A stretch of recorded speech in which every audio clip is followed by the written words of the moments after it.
বছর ঘুরে রোজার মাস শুরু হয়ে গেল। রোজার মাসের আগেই আমাদের ডায়েটের একটা প্ল্যান করে যদি সবাই চলি, তাহলে সুস্থভাবেই সারা মাস রোজা রাখা সম্ভব। কেউ বলবে না যে আমার অ্যাসিডিটি হচ্ছে, আমার ওজন বেড়ে গেল, আমার ডায়াবেটিস বেড়ে গেল, ফ্যাটি লিভারের রোগীদেরও অনেক ধরনের সমস্যা হয়। কোনো কিছুই হবে না যদি আমরা একটা প্ল্যান করে চলতে পারি। এখন আজকে যাদের জন্য কথা বলব তারা হচ্ছে ওবেসিটি। কারণ এই ওবেসিটিটা বাংলাদেশে টিনেজ ওবেসিটি, মা মেয়েদের ওবেসিটি, বড়দের মানে সব সেক্টরেই আসলে সব বয়সে, সব পেশায় ওবেসিটিটা অনেক বেশি দেখা দিচ্ছে। আর এই রোজাতে ওবেসিটি একেবারে একটা মারাত্মক ধরনের কাজ করে খাওয়ার উপর। একটু বললেই বুঝতে পারবেন যে আমরা সারাদিন ভরে না খেয়ে থাকার পর আমাদের খাবার টেবিলে কি ধরনের খাবার থাকে। একটু যদি খেয়াল করি আমরা দেখব যে একদম ভাজা থেকে শুরু। আমরা ভাজার কথা আসলে অনেকেই বলি, কিন্তু ভেতরটা খুব ভালো করে বুঝে নিতে হবে যে আমরা পেঁয়াজু, বেগুনি, ছোলা, অন্থন, রোল, বিভিন্ন ধরনের মাংসের কাবাব এবং হালিম তো আছেই, অনেক মুখরোচক একটা খাবার। তো এই খাবারগুলার ক্যালোরিটা কেমন? যেহেতু এই খাবারগুলা একদম ডুবো তেলে ভাজা খাবার। ডুবো তেলে ভাজা খাবার মানেই হচ্ছে হাই ক্যালোরি খাবার। হাই ক্যালোরি আমরা কিভাবে একটা খাবারকে আমরা হাই লো দুটোই করতে পারি। আমরা চাইলেই পারি। যেমন আমরা একটা ডিমকে যদি পুষ্টি চিন্তা করে খাই, সিদ্ধ করে খেলে ৬০ ক্যালোরি পাবো। কিন্তু যদি এটা ভাজি করি তাহলে হয়ে যাবে ১২০ ক্যালোরি। কথা হচ্ছে যে এই ২ ধরনের খাবার কার জন্য দরকার আর কার জন্য দরকার না। যাদের জন্য দরকার ১ম এ তাদের কথা বলছি।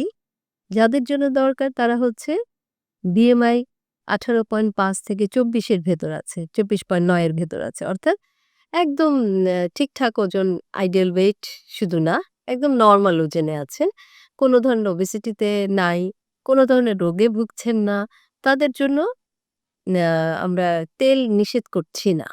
তো কাদের জন্য নিষেধ করছি?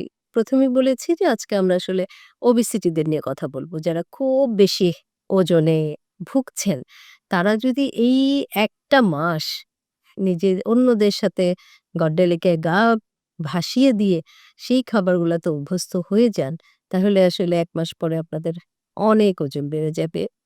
যদি লিভারে ফ্যাট থাকে, ফ্যাটি লিভারের গ্রেড 1 থাকলে 2 হয়ে যাবে।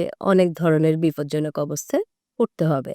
তো আমরা বলছি যে একটু প্ল্যান করে চলেন যে আমরা আজকে ভাজা খাবার খাবো না। কত ধরনের ভাজা ছাড়া খাবার আছে। একটু যদি বলি যে আমরা চিনির শরবত খেতেই হবে? না। আমরা কিন্তু চাইলে মিল্ক শেক করে নিতে পারি। একটু টক দই, একটু মিষ্টি দই মিলিয়ে আমরা লাচ্ছি করে নিতে পারি।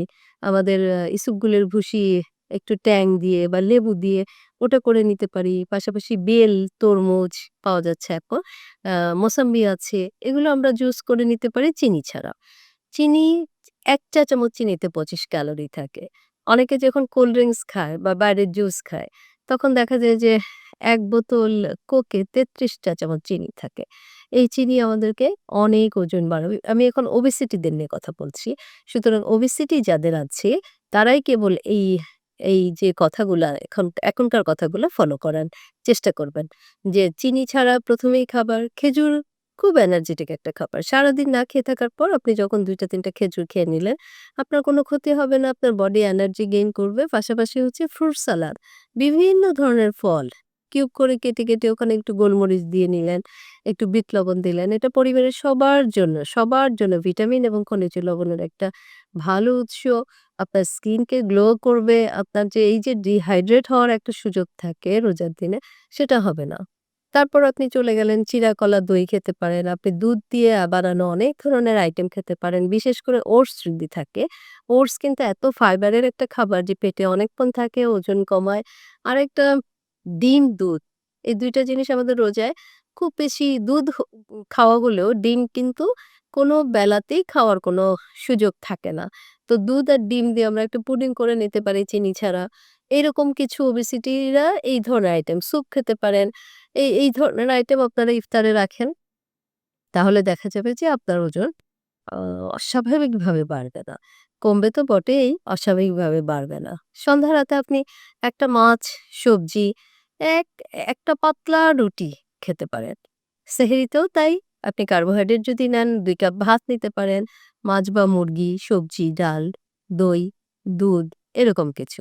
সবার আগে রান্নার তেল আপনাকে কমাতে হবে। আমরা যে তরকারিতে তেল খাই, সেই তেলটা কমিয়ে নিন।